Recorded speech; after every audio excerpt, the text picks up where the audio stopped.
The acceptance of the need for the austerity programme by a considerable majority of people in this country is dependent on a mutually reinforcing web of relationships between, but not limited to, the media, the legal system, political rhetoric and popular culture, in which the supposed need for austerity measures have led to the stigmatisation, criminalisation and imposition of poverty on working class communities. If you make everybody on the dole work for nothing, it's all about money. It's not about finding people jobs. And it's saving firms for having to pay wages. It's all about helping big corporations, big like Tesco's, big corporate charities to actually make more money. And ESA is a bloody disaster, and the whole regime of suspension and people from benefits for not going along with the requirements of ESA and so on and so forth. I think at the moment 120 disabled people are suspended for 3 years for breach of the requirements of job seekers.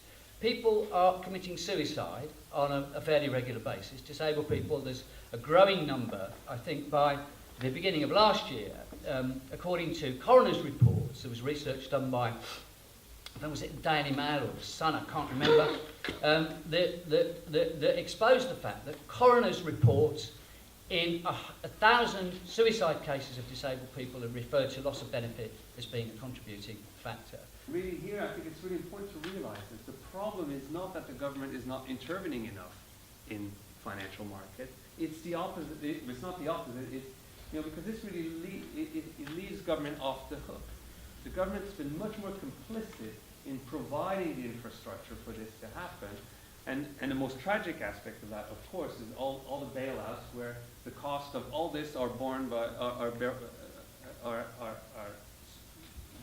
the people who have to deal with that are people who have the least to do with the financial markets themselves. And the people who don't have any stake in those financial markets, they're the people who ultimately, because their benefits are cut and all that, they're the people who have to pay the cost of supporting financial markets. Now, when we look at the solutions for actually dealing with the budget deficit, we can see three clear positions. The first position is the position that was very much kind of pushed by the right, by the Conservative Party, by business lobby groups, by the CBI, and they said, well, we've got this huge deficit, all you need to do is cut spending, cut public spending. Okay?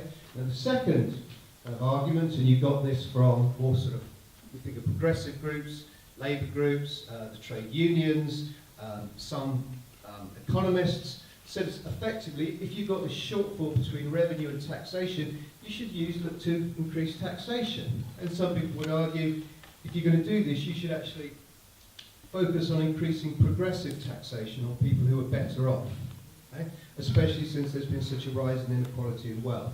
So some people argue you should introduce things like wealth taxes, property and wealth are very, very lowly taxed in the UK compared to a lot of other countries. Other people argue you should do things like introduce transaction taxes, things like the Robin Hood tax, or you should crack down on tax evasion. So these are alternative options against kind of austerity and slashing the state. And a third group of people, we could say, argue that effectively it's really just about a lack of growth, and you need to expand growth in order to pay down the deficit. Okay? So these people are following the famous Keynesian maxim that if you reduce unemployment, you look after unemployment, then effectively the budget will look after itself. Because if you increase the number of people in employment, you get growth, that will create the revenue which will close the deficit and it will make it much easier to pay down your debts. But I am utterly persuaded that the George Osborne idea, there's no alternative because you just have to have austerity. It's absolute nonsense.